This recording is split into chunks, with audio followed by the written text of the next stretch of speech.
raise the issue of language because I'm sorry, I forgot to mention, because I haven't been able to get hold of it myself, but Sarah has recently brought out a book on Galeb, co-written with, I don't remember. Dr.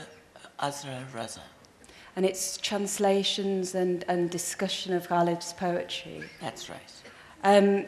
So I wanted to ask you both about your use of language and how you reflect on the mother tongue and how you reflect on your use of English and metaphorically how you use language as well in terms of desire, forgetfulness and remembrance. Would you like to go first on that, or shall I? Well, I could go on forever on that one, but I think that even though I use English and it is the language I think in most of the time, much of the time, the fact that I am pretty much trilingual affects my writing in English as well. That any particular metaphor, any particular turn of phrase is going to be affected by the fact that an hour before I've been speaking Italian, or an hour later I know I'm going to be reading or speaking Urdu. So I do try to write a language that's also transnational in some way. It's not a deliberate effort, but I try not to have any particular kind of cadence that links it to one culture or one nation, I think. As far as mother tongue is concerned, it's something I'm mad about. I've studied it. I've read a lot of its classical literature. I continue to. But it's an avocation. It's something apart, I think. It's not something I practice as a writer. It might be something I practice as a translator, as a reader, as a teacher. But unfortunately, I can't write in Urdu. It's an impossibility. My knowledge of the language informs what I do, I think. Not so much the actual writing, but what lies behind the hinterland, the background of it, I think, in many ways. One of the questions that I ask in response to the question that Claire asked both of us is, I ask writers who are bilingual, what language do you dream in? And it's really quite remarkable because I know 80% of the time I dream in English, but the rest of the time I dream in Urdu. And how they intersect in terms of the way I formulate my sentences, I don't know, yet they do. Because I've had excellent editors and some quite stupid ones who will say, this is not syntactical. I said, yes, it is. And because there are cadences of Urdu emerging in that particular formulation, and I will not let them change it. What about translation? I mean, you're not really known as translators, but Ame, you've translated a few Urdu short stories, and you're the editor of Hoops of Fire, or was reprinted as Kahani with a few new stories, which is Pakistani Urdu. Well, it's different languages, isn't it? But women's. It's all is Urdu. it just Urdu? It's all Urdu. It's the only language I can work with. I know some Siraki, but I don't know enough to work with. And you've got bits of Urdu poetry sort of that you translate yourself that are sort of scattered through your short Almost stories. everything. Yeah. Almost everything I write. Yeah. And often there's a translator as a character in your novels who seems to be an alter ego of a writer for you. Well, in the new novel, Mehran knows better Sindhi than I do, because I think this is a great yearning I have not to know my father tongue. You know, it's something that I feel is an absence, and it's possibly too late to address now. But that comes through. But I'm sorry, I was still thinking about the last question, because in one of my stories I had a narrator dreaming about a sea, a pear, a beach, a mother, and I realized that I dream in 3 languages, and none of them is Italian. It's obviously Urdu, French, and English, because mère, père, pear, the fruit, it just went on that way. It was about a dream about a boy losing a shoe on a beach because he's trying to buy a pear. So and his father and mother have gone off on a boat. So most of the images came from French words, but then they got interchanged. So yeah, I think my mind is a bit of a mess in terms of languages.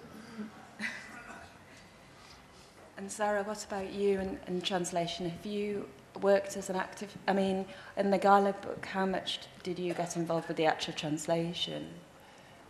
When Asra and I decided we've got to do this project, not as scholars, that's one of the first things we claimed, because we did not want to be bashed by the Urdu nuts. Because neither of us are Urdu nuts, although Asra's Urdu is infinitely better than mine. So we decided we'd do a selection, nothing definitive, but a selection of well, I think we ended up with 21, of which we gave literal translations, very bad, but just to give the literal words, and then write a couple of pages of the Shri for each shir. And that's how the book works. And it just shows you how difficult translation is. Because I said to Azra, okay Azra, let's start with a simple one. Let's start with Dile nadan tujhe hua kya hai, aakhir is dard ki dua kya hai, and dawa, sorry. And once we'd started, I said, am I crazy? This isn't a simple poem to work with, which is absolutely true, because there isn't something like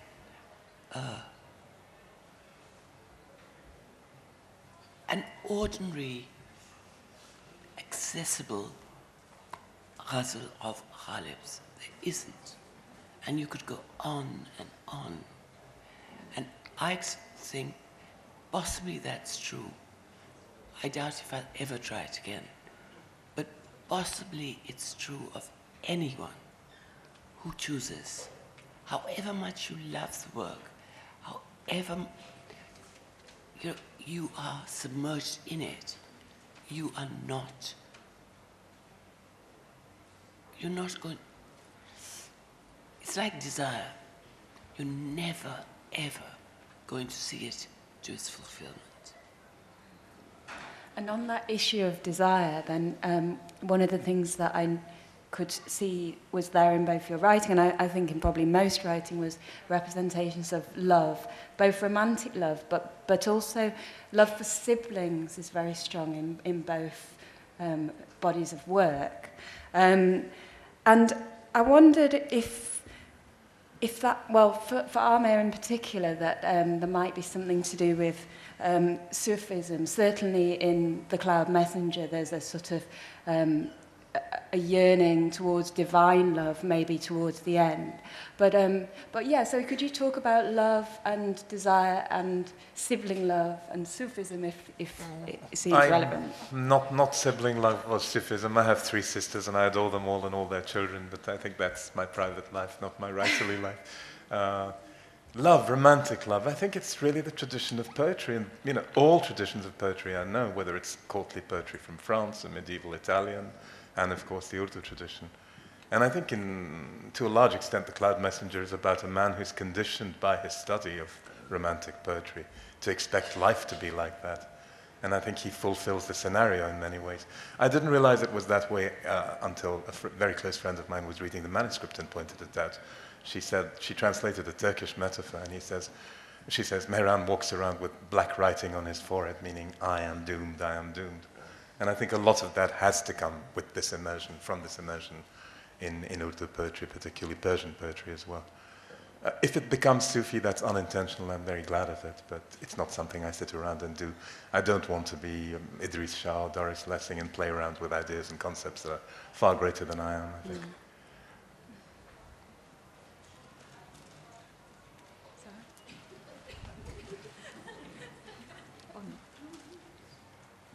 The question was about Sufism. Sibling love. Sibling love, oh. All kinds of love and romantic I poetry. could do that forever. I had I was one of 6 children. 2 of my sisters I lost. And my idea of elegy is to convert it from mourning, from the notion of a dirge into celebration. And the notion that, and the word memory then comes back most closely. I see my nieces and nephews, and what's interesting is sometimes, yes, of course they look like my sisters, but it's a gesture. Suddenly they'll turn their head in a certain way. And that, I'm absolutely startled. That's magical.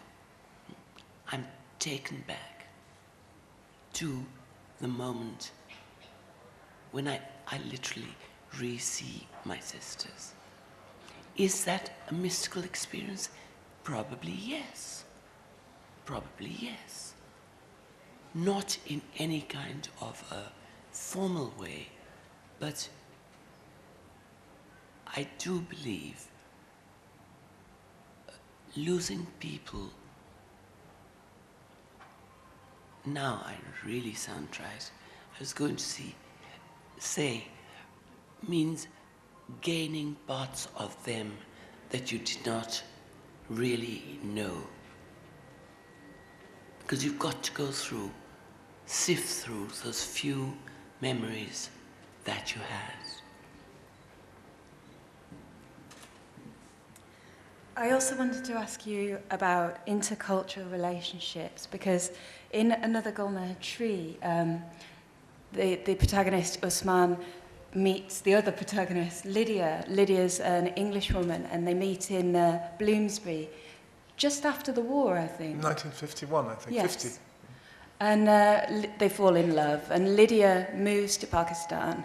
And contrary to the sort of pressures to write about a woman being unhappy and unfulfilled, she's actually she has a great time. She settles in and makes a home in Pakistan, and stays on after Usman dies, doesn't she? So, and then it's there in your writing as well, because your mother was Welsh and married your father and lived out here for many years. And I was saying to Sarah last night that I laughed out loud at the bit in the book where the mother is trying to speak to, was it the washerman? And but her Urdu is very limited. But in a moment of extreme tension, she says to him, "Why did you cause me such exquisite pain?" And causes a bit of scandal. Sarah, you have to say the phrase. The real phrase. The real phrase. Barkat, that's the name of the washerman. Kya zulm karte ho? And that's only because he was a day late bringing back our clean uniforms. It's lovely. So, yeah, so could you just talk a little bit about English or Welsh, British people marrying Pakistanis and this kind of relationships? Me? Sarah, I think you go first because you did it first. You were there first. I was there first, yes. You were there first. And still to this day, because my mother's Urdu she tried very hard, but her Urdu remained astonishing, right to the end. And there are still words that she taught me, Urdu words, that I use every day, and people say, "What? Eh? What's that?" I said, "You know, in the morning when you're meant to eat isaf gol." And I said, "Isaf gol?" She said, yes, it comes from the word saf.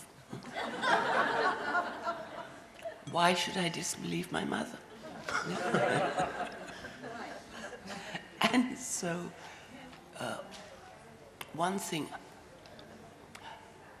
that I resent my parents for, they obviously spoke in English to one another. While we were as kids in Pakistan, there was Urdu all around us. We were basically bilingual. But when we moved for 5 years to England, we lost every word of Urdu that we had. And I do fault them. We could have got a tutor coming in. We could have had some connection with Urdu. Because imagine coming back and going to Queen Mary's College in Lahore at 12 and learning Alif Be. And, you know, young schoolgirls are very, very cruel. And say, Alif Be, Sara Suleri, Sara Guleri, Alif Be. And